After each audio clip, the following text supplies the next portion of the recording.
আসসালামু আলাইকুম। এখন শুনবেন সংবাদ শিরোনাম। ঈদের ছুটিতে সড়ক, নৌ ও রেলপথে দুর্ঘটনার কালো ছায়া। এবার টাঙ্গাইলের কালিহাতীতে ট্রেনে কাটা পড়ে প্রাণ গেল একই পরিবারের ৩ জন সহ ৫ জনের। তেলের আমদানি ব্যয় মেটাতে বিদেশি সহযোগীদের দ্বারস্থ সরকার। মূল্যস্ফীতি রোধে আপৎকালীন কৌশল আসছে বাজেটে। জ্বালানি নীতিতে থাকবে নতুনত্ব। হরমুজ প্রণালী প্রায় বন্ধের জেরে বিশ্বজুড়ে বিপর্যস্ত জ্বালানি সরবরাহ। বেড়েছে তেল ও গ্যাসের দাম। যুদ্ধ দীর্ঘস্থায়ী হলে ভেঙে পড়তে পারে বহু দেশের অর্থনীতি। তেহরানের খোন্দা পানি গবেষণা কেন্দ্রে ইসরায়েল ও যুক্তরাষ্ট্রের যৌথ হামলা। সৌদি আরবে মার্কিন বিমান ঘাঁটি লক্ষ্য করে পাল্টা জবাব ইরানের। জোটগতভাবে স্থানীয় সরকার নির্বাচনের বিষয়ে এখনও সিদ্ধান্ত নেয়নি 11 দলীয় ঐক্য। সম্ভাব্য প্রার্থীদের সক্রিয় রেখেছে জামায়াত, এনসিপি সহ শরিকরা। রাজশাহী মেডিকেলের শিশুদের আইসিইউ সংকট। অপেক্ষায় থাকতে থাকতে 2 সপ্তাহে মৃত্যু 44 জনের। রংপুর ও খুলনা বিভাগ থেকেও রেফার করায় বাড়ছে চাপ। আসসালামু আলাইকুম। এতক্ষণ দেখছিলেন সংবাদ শিরোনাম, এখন দেখবেন বিস্তারিত। টাঙ্গাইলের কালিহাতীতে ট্রেনে কাটা পড়ে একই পরিবারের 3 জন সহ 5 জন নিহত হয়েছেন। তাদের প্রত্যেকের বাড়ি গাইবান্ধার সাদুল্লাপুরে। শুক্রবার রাত 8টার দিকে টাঙ্গাইলের কালিহাতী উপজেলার ধলাটেঙ্গর এলাকায় এই দুর্ঘটনা ঘটে। স্থানীয়রা জানায়, ঢাকামুখী যাত্রীবাহী একটি বাস ধলাটেঙ্গর এলাকায় পৌঁছালে তেল শেষ হয়ে যায়। এ সময় বেশ কয়েকজন যাত্রী বাস থেকে নেমে যান। ঢাকা টাঙ্গাইল যমুনা সেতু মহাসড়কের পাশে রেল লাইনে বসে গল্প করছিলেন তারা। এরই মধ্যে সিরাজগঞ্জ এক্সপ্রেস ট্রেন ওই এলাকা অতিক্রম করছিল।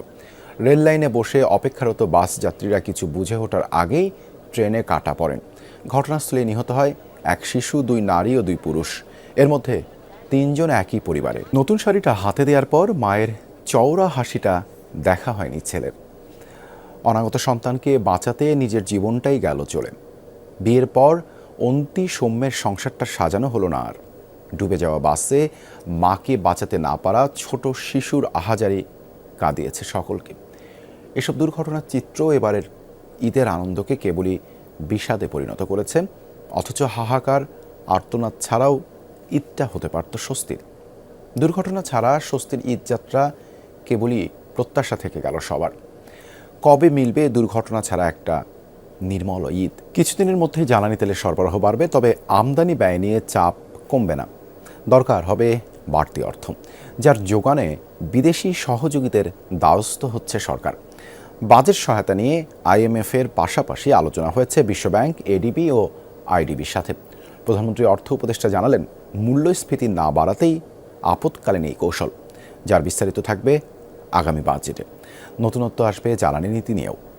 আরও জানাচ্ছেন তহিদ হোসেন। জ্বালানি তেলের জন্য এমন অপেক্ষা এখন প্রতিদিনের দৃশ্য। পেট্রোল পাম্পের সামনে মোটর গাড়ির দীর্ঘ সারি। মূল চাহিদা ডিজেলের, পাশেই নিজস্ব গাড়ি আর বাইকের অকটেন মিলবে কিনা তা অনিশ্চিত। তাই তেলের ট্যাঙ্কার দেখলেই হুমড়ি খেয়ে খোঁজ নিচ্ছেন চালকরা। বাংলাদেশের জীবন যেন অকটেন আর ডিজেলের মাঝখানে আটকে গেছে। মধ্যপ্রাচ্যে যুদ্ধ আরো লম্বা হোক কিংবা থেমে যাক, জ্বালানি তেল নিয়ে মাথা ব্যথা যে সহসাই থামছে না, এটি বেশ স্পষ্ট। এবং সেই তেলও যে বাড়তি দামে আমদানি করতে হতে পারে, সেই পূর্বাভাসও মিলছে নানা মহলে। এমন অবস্থায় এই অর্থের যোগান নিশ্চিত করতে বিদেশি সহযোগীদের কাছ থেকে প্রায় $2 বিলিয়ন অর্থ সহায়তা নিশ্চিত করতে কাজ করছে সরকার।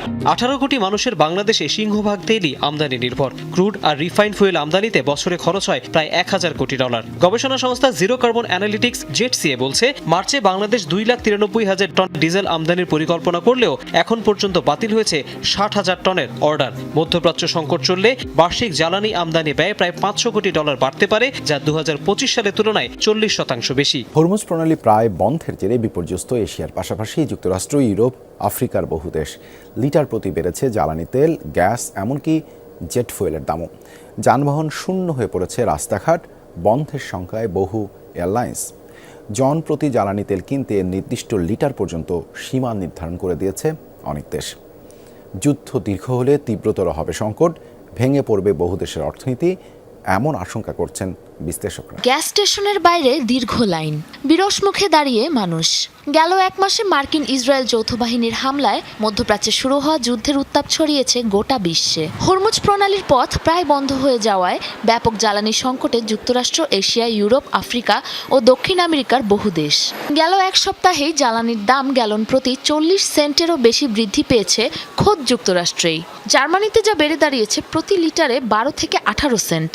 পরিস্থিতি নিয়ন্ত্রণে পাম্পগুলোকে দিনে একবার তেলের দাম বাড়াতে নির্দেশনা দিয়েছে দেশটির আদালত, যা অমান্য করলে হতে পারে 1 লাখ ইউরো পর্যন্ত জরিমানা। এদিকে জনপ্রতি দৈনিক 30 থেকে 50 লিটার তেল ক্রয়ের সীমা নির্ধারণ করেছে স্লোভেনিয়া প্রশাসন। শিশু ওয়ার্ডে আইসিইউ সংকট, আছে দীর্ঘ সিরিয়াল।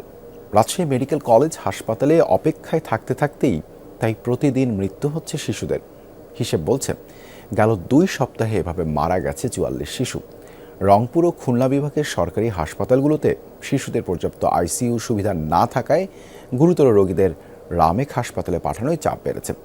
পরিস্থিতি মোকাবেলায় শিশু আইসিইউ সংখ্যা বৃদ্ধির তাগিদ বিশেষজ্ঞদের। এছাড়া মাঝপথে থেমে থাকা বিশেষায়িত শিশু হাসপাতালের কাজও সম্পন্ন করা জরুরি বলে মনে করেন তারা। সন্তানের নিথর দেহে পাগলের মতো চুমু খাচ্ছেন বাবা মা। চোখের সামনে সন্তানের এমন বিদায় মেনে নিতে পারছেন না তারা। গুরুতর অবস্থায় 3 দিন ধরে আইসিইউ এর জন্য এক দীর্ঘ অপেক্ষা।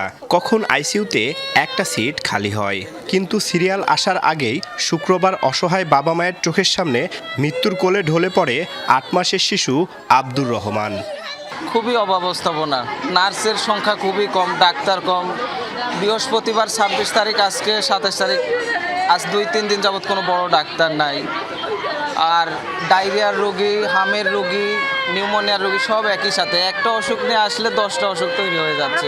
স্থানীয় সরকার নির্বাচনেও কি অটুট থাকবে জামায়াতে ইসলামীর নেতৃত্বাধীন 11 দলীয় জোট? এমন প্রশ্ন ঘুরপাক খাচ্ছে রাজনৈতিক মহলে। যদিও জামায়াত, এনসিপি সহ অন্যান্য শরিকরা নিজেদের সম্ভাব্য প্রার্থীদের সক্রিয় রেখেছে মাঠে। প্রশ্নের জবাবে জামায়াত নেতারা বলছেন, গতানুগতিক রাজনৈতিক জোট না হলেও জোটের আদলেই ঐক্যবদ্ধ 11 দল। নায়েবে আমির এটিএম আজহারুল ইসলামের মতে প্রয়োজনে 11 দল রাজনৈতিক জোটের সিদ্ধান্তে যাবে। নির্বাচনের আগে এনসিপিকে সঙ্গে নিয়ে 11 দলীয় নির্বাচনী ঐক্য গঠন করে জামাত। ইতিহাসে নিজেদের সর্বোচ্চ আসন নিয়ে তারা এখন বিরোধী দল। জানার আগ্রহ বাড়ছে, আসন সমঝোতার ভিত্তিতে তৈরি হওয়া সেই ঐক্য কি নতুন রাজনৈতিক জোট হিসেবে সামনে এগোবে? নিশ্চিত করে না বললেও সম্ভাবনা উড়িয়ে দিচ্ছেন না জামাত নেতারা। সৌদি আরবে যুক্তরাষ্ট্রের ঘাঁটি লক্ষ্য করে জোরদার হামলা চালিয়েছে ইরান। আহত কমপক্ষে 12 মার্কিন সেনা, এদের মধ্যে 2 জনের অবস্থা আশঙ্কাজনক। ক্ষতিগ্রস্ত হয়েছে বেশ কয়েকটি রিফুয়েলিং এয়ারক্রাফট। এ নিয়ে ইরানের হামলায় মধ্যপ্রাচ্যের বিভিন্ন ঘাঁটিতে 3 শতাধিক মার্কিন সেনা আহত হয়েছেন, নিহত হয়েছেন 13 সেনা। ইসরায়েলের বিভিন্ন স্থানেও হামলা চালিয়েছে যাচ্ছে ইরান। তেল আবিবে মিসাইলের আঘাতে ক্ষতিগ্রস্ত হয়েছে একাধিক আবাসিক ভবন ও দোকানপাট, প্রাণ হারিয়েছে 1 জন, আহত 4 জন। পশ্চিম তীরে হেব্রন সহ কয়েক জায়গায় আকাশে দেখা গেছে ইরানের মিসাইল।